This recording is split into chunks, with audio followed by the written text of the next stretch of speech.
has been conducted across 7 days. Please prepare a closing speech for this event. আমি কিন্তু আর বললাম না যে এক্টিভিটির নাম কি, কিছু বললাম না। ওই যে কনটেক্সটটা রয়েছে সেই কনটেক্সটটা কিন্তু ধরে রেখেছে। এই জিনিসটা কিন্তু কখনো কোনো সার্চ ইঞ্জিনে হয় না, কনটেক্সটটা ধরা থাকে না। কিন্তু সেই 5 দিন 7 দিন আগে বা 1 বছর আগে কনটেক্সটও ধরা থাকবে। এখানে যে আমার যে যত ধরনের আমি চ্যাট করেছি চ্যাট জিপিটির সাথে সব কিন্তু এখানে সেভ আছে আপনার অ্যাকাউন্টে। তো আপনি যে কোনো চ্যাট যেটা 1 বছর আগে হয়তো করেছেন সেই চ্যাটও খুলে সেই কনটেক্সটে আবার সার্চ করতে বা চ্যাট করতে শুরু করুন, কনটেক্সটে হয়ে যাবে। সেই সিমিলারলি যখন আমরা এখানে আসছি মার্লিনে, এটাও কিন্তু একইভাবে কনটেক্সট, যার ফলে আমি এখানে কিন্তু চ্যাট শুরু করতে পারি। সাপোজ আমি বলছি যে what are the recent research ideas on that topic. তো আমি কিন্তু টপিকটার নাম বললাম না, অন দ্যাট টপিক বলে ছেড়ে দিলাম। লেটস সি, এই যে এআইআর এমএল এর বিভিন্ন রিসার্চ আইডিয়া এখানে দিচ্ছে। তো আমি কিন্তু এই যে যেটার সাথে চ্যাটও শুরু করে দিতে পারি, আমি গুগলটাকে সাইডে রেখে দিলাম, দরকারই নেই আমার, আমি ডাইরেক্ট এর সাথেই সমস্ত কিছু কাজ এখানে সেরে নিতে পারি। পরে আবার আমার দরকার হলে কোনো জিনিস গুগলে সার্চ করতে পারি। তো এখানে এই কাজটা এখানে হয়ে যাচ্ছে। এটার সাথে সাথে মানে আপনারা তো এটা ব্যবহার করতেই পারেন। মার্লিন কিন্তু শুধুমাত্র এই কাজটার জন্য নয়, আরও অনেক কাজ আছে যেগুলো আমি পরপর একটু দেখিয়ে দিচ্ছি। যখনই আপনি মার্লিন ইনস্টল করে নিলেন, এরপরে যখন আপনি মেল খুলবেন তখন হচ্ছে মার্লিন যা ইনস্টল হয়ে গেছে আপনার, তো ক্রোমে যখন আপনি মেলটা খুলছেন তখন প্রথমবার যখন খুলবেন তখন আপনার কাছে একটা চাইবে, পারমিশন চাইবে যে এই মেলের সাথে মার্লিন অ্যাটাচ হতে চাইছে। আপনি পারমিশনটা দিয়ে দেওয়ার পর যেটা হবে সেটা হচ্ছে যে এখানে একটা এআই অ্যাসিস্ট্যান্ট আপনার চলে আসবে। ঠিক আছে, এটা জেনারেলি থাকে না, এই এআই অ্যাসিস্ট্যান্টটা চলে আসবে। এরপর কি হচ্ছে যে আপনি যে কম্পোজ করছেন, কম্পোজে ক্লিক করার বদলে যদি আপনি এআইটাতে ক্লিক করেন তাহলে হচ্ছে আপনার এরকম একটা চ্যাট বক্স ওপেন হয়ে যাবে। এই চ্যাট বক্সে কি বলেই দিচ্ছে, we will draft a nice mail for you, just write something and press enter. মেলটা এখানে আমাকে লিখে দেবে। যদি আমি কিছু মেল লিখতে চাই এখানে, সাপোজ আমি ইন্ট্রোডিউস ইয়োরসেলফে ক্লিক করছি, জাস্ট নিজেকে ইন্ট্রোডিউস করার। এখানে আপনি টাইপও করতে পারেন, তো একটা মেল একদম খুব সুন্দরভাবে লেখা হয়ে গেল। আপনার যদি পছন্দ হয় আপনি নিতে পারেন, বা সাপোজ আপনার মনে হলো যে না এটাকে আরো ছোট করতে চাইছেন বা শর্টেন করতে চাইছেন, বা সাপোজ আমি সিম্পলিফাই করতে চাইছি, and write your own prompt and you can select from these as well. আমি সিলেক্ট করলাম যে সিম্পলিফাই, এখান থেকে সিম্পলিফাই করে দিয়ে দিই। এবার কি করলাম, আমি এখান থেকে যদি আমার পছন্দ হয় তাহলে সিম্পলি আমি ইনসার্টে ক্লিক করলাম। অলরেডি আমার মেল রেডি হয়ে গেছে। আমি এখানে রেসিপিয়েন্ট নেম আমার নাম বসিয়ে সাবজেক্ট লিখে পাঠিয়ে দিলাম, আমার কাজ হয়ে গেল। তো এইভাবে আমি মেল তো করতেই পারি। আর তাছাড়া হচ্ছে যে ধরুন আমি এখানে মেল আমি একটা পেয়েছি, সেখানে আমি চাইছি যে এখানে রিপ্লাই দিতে। এই রিপ্লাই অপশনে যখন আমি যাচ্ছি তখনও কিন্তু এখানে এই এআই অ্যাসিস্ট্যান্টের জায়গাটা আছে। তো এখানে আমি এআইকে বলতে পারি যে রিপ্লাই দেওয়ার জন্য। আচ্ছা, রিপ্লাই আরও অন্যভাবে হয়, এই যে রিপ্লাই যখন এমনি নিচে যাচ্ছেন writer reply to generate with AI. So আমি এখানে জাস্ট বললাম যে I will attend the meeting.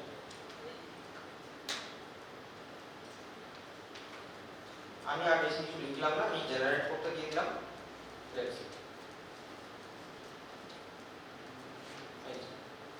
নামটা সার্চ করে দিয়েছেন মেলের রেসিপিয়েন্ট থেকে, ওখান থেকে, এবং সেখানে কিন্তু আমার দেওয়া আছে। এখানেও আপনি চাইলে বলতে পারেন যে এটাকে ছোট করতে, বড় করতে, ইমপ্রুভ রাইটিং করতে, বা আরও কিছু ঢোকাতে পারে, যে ফাইনালি আপনি ইনসার্ট করবেন, ইনসার্ট করে সেন্ড করবেন। তো মেলেও আপনার অ্যাসিস্ট্যান্স চলে আসছে এখানে। আচ্ছা, এটা একটা মেলের গেল। আর একটা বেনিফিট আছে এখানটাতে, সেটাতে চলে আসে আরেকটা এটাতে। আচ্ছা, এখানে যখন আপনার এই মার্লিন কিন্তু হচ্ছে যে শুধুমাত্র টেক্সট নয়, এখানে যে যেমন চ্যাট জিপিটি আপনি ইমেজ জেনারেট করতে পারবেন না। ইমেজ দিয়ে আপনি ইমেজকে অ্যানালাইসিস করা বা ইমেজের সাথে একটু ইন্টারঅ্যাক্ট করা, এই কাজ শুরু করতে পারবেন, ইমেজ জেনারেট করতে পারবেন না। তার জন্য ওপেনএআই এর আরেকটা ওয়েবসাইট রয়েছে, সেটা হচ্ছে dal.e, সেটা একটা রয়েছে। কিন্তু মার্লিনে থাকলে এটা হচ্ছে যে আমি বলি যে অল ইন ওয়ান সলিউশন, কারণ আপনাকে dal.e তে আর যেতে হচ্ছে না। আপনি মার্লিনটা ইনস্টল করলে এখানেই সবটা পেয়ে যাচ্ছেন। মানে ধরুন এখানটাতে আপনি কিছু একটা প্রম্পট দিতে যাচ্ছেন, যে ধরুন ইমেজ জেনারেট করতে চাইছেন, তো generate an image to illustrate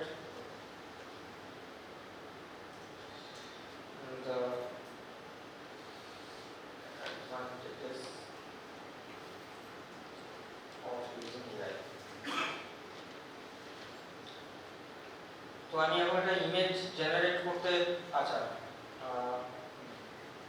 আচ্ছা এটা আমি খেয়াল করিনি, কিছুদিন আগে অব্দি কিন্তু ইমেজ নিজে থেকেই জেনারেট করছিল, আর এখানে এআই এডিটর দিয়েছে এখন, এটা আমি খেয়াল করিনি। কিছুদিন আগে কিন্তু এআই নিজেই জেনারেট করছিল, কিন্তু এখানে এখন বলছে এটা চেঞ্জ হয়, I currently can not generate images directly. আর আগে কিন্তু এখানে জেনারেট করে দিত ইমেজ, এখন এআই এডিটর একটা entry.co বলে এদেরই হয়তো খুলেছে, চেঞ্জ হতে থাকে। যে ইমেজ জেনারেটের জন্য আমি অন্য আরেকটা দেখাচ্ছি, একটু পরে আসছি, মার্জিনেই থাকি এখন। সেটা হচ্ছে হ্যাঁ ইউটিউবে মানে ইমেজ একটা গেল, আরেকটা হচ্ছে আচ্ছা ইমেজে কিন্তু আপনি চ্যাট করতে পারেন, মানে এখানে আপনি কোনো ইমেজ দিয়ে, ধরুন আপনি এখানটাতে কোনো ইমেজ দিতে চাইছেন, এই যে স্টার্ট চ্যাটিং নাও যে অপশনটা রয়েছে সেখানে যদি আপনি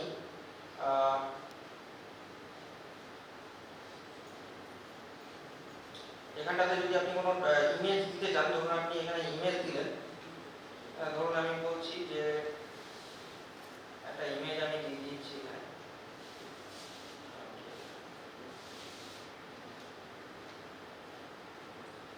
ধরুন আমি একটা ইমেজ দিচ্ছি, এই ইমেজটা দিয়ে বলছি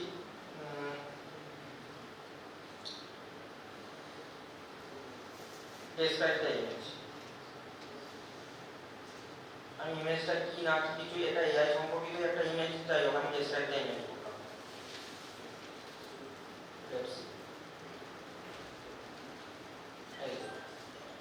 ডেসক্রাইব একটু প্রসেস করে নিচ্ছে, ইমেজ ব্রেকডাউন করে দিল, যে ইমেজটা আমি একটা দেখাচ্ছি, একটু দেখাই আর ইমেজটা।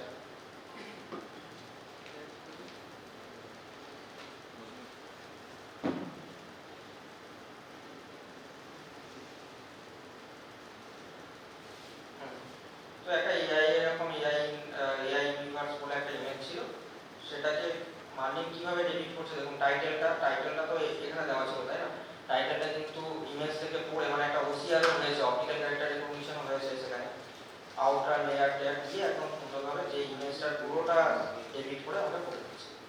এই ইমেজ থেকে আমি টেক্সট জেনারেট করতে পারি, মানে টেক্সট টু ইমেজ যেরকম পসিবল, ইমেজ থেকেও টেক্সট আমি জেনারেট করতে পারি খুব সহজে। তো এটা একটা গেল। আর একটা হচ্ছে যে আপনারা ভিডিও ধরুন কোনো একটা দেখছেন, ইউটিউবে কোনো লেকচার ভিডিও কিছু একটা দেখছেন, আমি এরকম ইউটিউব দিয়ে ধরুন আমি বেসিক্স অফ এআই করে, basics of Python for beginners, so এরকম ধরুন আপনি একটা, আমি ইংলিশে যাব, এটা হিন্দি আছে, হিন্দি কিন্তু নেয় না এখন অব্দি, আমি দেখেছি হিন্দি নেয় না, এটা ধরুন ইংলিশ আছে। তো এটাতে এখানে অপশন দেখুন অলরেডি চলে এসেছে জেনারেট সামারি করে, এটা কিন্তু মার্জিনের দৌলতেই এসেছে অলরেডি। এই যে পুরোটার সামারি একটু আপনাকে প্রিভিউ দেখাচ্ছে, আপনি যদি এখানে জেনারেট সামারিতে ক্লিক করেন, জেনারেট হচ্ছে ভিডিওটা দেখুন, 1 ঘন্টার ভিডিও আছে, 1 ঘন্টার ভিডিও আপনাকে দেখার প্রয়োজন হচ্ছে না, আপনি এখান থেকে টাইম স্ট্যাম্প ধরে ধরে কখন কি ডিসকাস হচ্ছে পেয়ে যাচ্ছেন। এই দেখুন একদম টাইম স্ট্যাম্প ধরে ধরে কোন টাইমে কি নিয়ে ডিসকাস হচ্ছে, তো ওই টাইমে আপনি মুভ করে যেতে পারেন ভিডিওতে। আর ধরুন converting data types in Python, এটা নিয়ে আপনি দেখতে চাইছেন, তো এটা এক্সপ্যান্ড করলে আপনি এখানে পেয়ে যাচ্ছেন। এবার আপনি এখানে চ্যাটও করতে পারেন, টেল মি ইন ডিটেল, যদি ভিডিওর মধ্যে থাকে ভিডিও থেকেই ও খুঁজে বের করে দেবে, detail on data types in Python. তো আমি কিন্তু চ্যাট করছি, মার্লিনের সাহায্যে ভিডিওটার সাথে চ্যাট করছি, তো এই যে এখান থেকে খুঁজে আমাকে দিয়ে দেবে। তো এটা হচ্ছে ভিডিওটা এখানে আমি পজ করে দিতে পারি, ভিডিওটা দেখারও দরকার নেই, আমি ভিডিওর কনসেপ্ট সম্পর্কে, একটা 1 ঘন্টার ভিডিওর কনসেপ্ট সম্পর্কে আমি এখানে জানতে পারছি। একটা জিনিস খেয়াল করুন, যখন এই ভিডিওটার লেন্থ অনুযায়ী এখানে কিন্তু আমার অনেকগুলো পয়েন্ট কাটা পড়ে গেল, 58 পয়েন্ট হয়ে গেল, মানে এটা ভিডিওর লেন্থ অনুযায়ী। ভিডিওর ক্ষেত্রে একটু দেখেছি আমি বেশি পয়েন্ট চলে যাই, যাই হোক আপনি নিতে তো লিমিটেশন থাকবেই। তো এইভাবে আমরা ভিডিওর সাথেও চ্যাট করতে পারি, যেমন কোনো টিউটোরিয়াল দেখছি যেখানে হয়তো স্পিকারের সাথে সরাসরি চ্যাট করার সুযোগ আমাদের নেই, আমরা ডাইরেক্ট ওই ভিডিওটার সাথে এখানে চ্যাট করে নিতে পারি। তবে এটা আমি একটা লিমিটেশন দেখেছি, আমি জানি না এখন পরিবর্তন হয়েছে কিনা, সেটা হচ্ছে এটা কেবলমাত্র ইংলিশ ল্যাঙ্গুয়েজের ভিডিওর ক্ষেত্রেই অ্যাপ্লিকেবল হচ্ছে, মানে মার্লিন এটা ডেবিট করতে পারছে, আদারওয়াইজ অন্য হিন্দি বা বাংলা এসবের ক্ষেত্রে এটা এখন অবধি আমি দেখেছি হয়নি, জানি না এখন এটা ইনক্লুড করেছে কিনা। ওকে, তো এই তো গেল আমাদের হচ্ছে যে মার্লিনের কাজ একটা দেখে, এক্সটেনশনের বেসিক এক্সটেনশনের কাজটা দেখালাম। এরপরে আমি যাচ্ছি হচ্ছে কিছু টুলস যেগুলো আপনাদের রিসার্চের কাজে লাগতে পারে। হ্যাঁ, এআই টুলস ফর রিসার্চ। প্রথমত যেমন আমাদের কোনো একটা পেপার যখন আমরা লিখতে শুরু করি, ফার্স্ট হচ্ছে যে আমাদেরকে রিভিউ ওয়ার্ক করতে হয় বা পেপারটা সম্পর্কে একটা ধারণা তৈরি করার জন্য। তো সেটার জন্য একটা এআই ইঞ্জিন রয়েছে, সেটা হচ্ছে যে কনসেনসাস। কনসেনসাস এআই বলে আপনি যদি সার্চ করেন গুগলে, যদি কনসেনসাস এআই বলে যদি আপনি সার্চ করেন, তাহলে এরকম পাবেন কনসেনসাস এআই পাওয়ার একাডেমিক সার্চ ইঞ্জিন। ঠিক আছে, এই ওয়েবসাইটটাতে গেলে আপনার এরকম একটা উইন্ডো আসবে।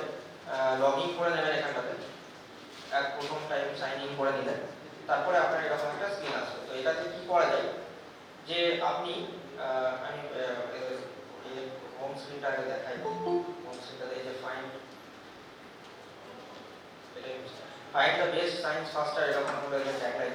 এখানে কি করতে পারেন যে আপনি কোনো একটা রিসার্চ কোশ্চেন দিয়ে, সেই রিসার্চ কোশ্চেনটা দিয়ে সেখান থেকে আমরা দেখি একটা রিসার্চ কোশ্চেন, সাপোজ আপনি সাপোজ লাং ক্যান্সার নিয়ে রিসার্চ করছেন। আমি রিসার্চ দিলাম যে ডাজ সিগারেট স্মোকিং কজেস